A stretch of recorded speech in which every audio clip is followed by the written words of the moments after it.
पड़ा है? देखिए, प्रधानमंत्री जी बहुत अच्छे भाषण दे लेते हैं और गलत बातों का उच्चारण बड़ा अच्छे ढंग से कर लेते हैं। जनता उनके जुमले को जानती है और प्रधानमंत्री जो देश को जुमला दिया है और जो वादे किए थे, एक भी वादे पूरा नहीं कर सके।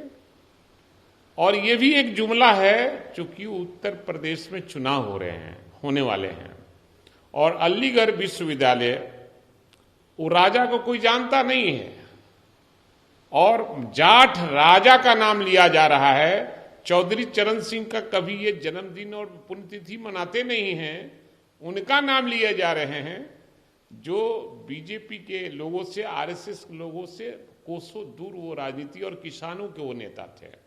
और ये किसान विरोधी ये सरकार है और किसानों की जो मांग है वो जायज है और ये लोगों को लुभाना चाहते हैं और अलीगढ़ विश्वविद्यालय में जाकर और झूठी बातों को प्रचार करना चाहते हैं। वहां का एक भी आदमी ताली नहीं बजा रहा था।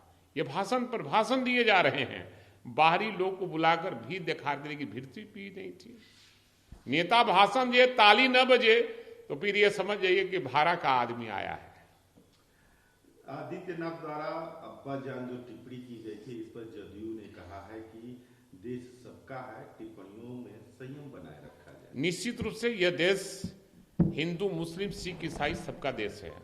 देश जब गुलाम था तो इन चारों लोगों ने, संप्रदाय के लोगों ने अपनी जान की कुर्बानी देकर इस देश को आजाद कराया था।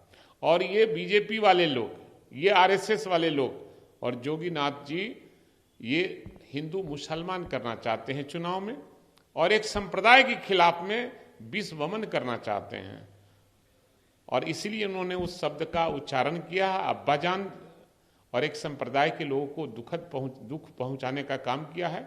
लेकिन इस बार जनता तैयार है, हिंदू वर्ग के लोग भी इस बार समझ गए हैं कि जोगीनाथ जी ने उत्तर प्रदेश को लूटने का काम किया है, क्राइम कराने का काम किया, लूटपाट कराने का काम किया, बलात्कार करवाने का काम किया है।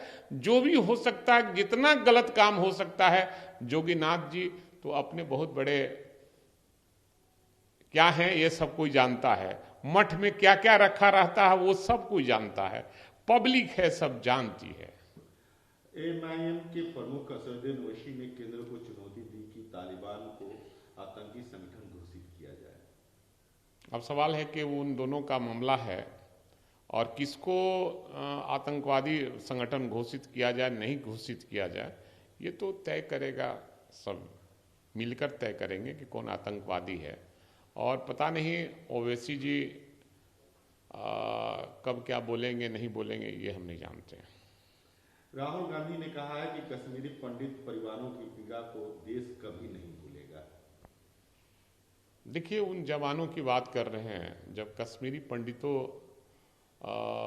श्रीनगर के तराई में था, लोग तराई में बसे हुए थे पंडित लोग और उनकी संख्या काफ़ी थी उन दिनों। अब तो वहाँ संख्या बहुत कम हो गई है और आतंकवादियों ने उनकी संख्या को कम कर दिया है, वहाँ से उनके जगह को लूटने का काम किया है, हथियाने का काम किया है। तो निश्चित रूप से उन्होंने जो कहा है, पीड़ा है, वो पीड़ा बयां करने का काम किया है। किसानों के विरोध के प्रतिकूल प्रभाव को लेकर एचआरसी ने 4 सरकारों, पुलिस प्रमुखों को नोटिस दिया है। देखिए, मानवाधिकार का काम है, ठीक है, कर रहे हैं, लेकिन किसानों की जो भी जायज मांग है उसका भी समर्थन करना चाहिए। देश के आम आवाम उनके समर्थन में खड़े हैं, लेकिन एनडीए जो सरकार है, बीजेपी जो सरकार है, वो किसान विरोधी ये सरकार है और किसानों का कल्याण नहीं चाहती है। ये केवल अडानी और अंबानी के कल्याण चाहती है, देश के पूंजीपतियों का कल्याण चाहती है, देश को बेचने का काम कर रहा है। और पहले के लोगों को रोजगार दिया करते थे, बेरोजगारों को रोजगार दिया करते थे, और ये मोदी जी जो रोजगार में है उसको बेरोजगार करने के फेरे में है। रेल बेच रहे हैं, भेल बेच रहे हैं, हवाई अड्डा बेच रहे हैं, देश की संपत्ति को पूंजीपतियों के हाथों में बेच रहे हैं। ये बना कुछ नहीं रहे, न बेरोजगारी दूर कर पा रहे हैं, न बेरोजगारों को रोजगार दे पा रहे हैं, लेकिन देश की संपत्ति को पूंजीपतियों के हाथों ये बेचने पर तुले हुए हैं, जो देश की जनता सब देख रही है।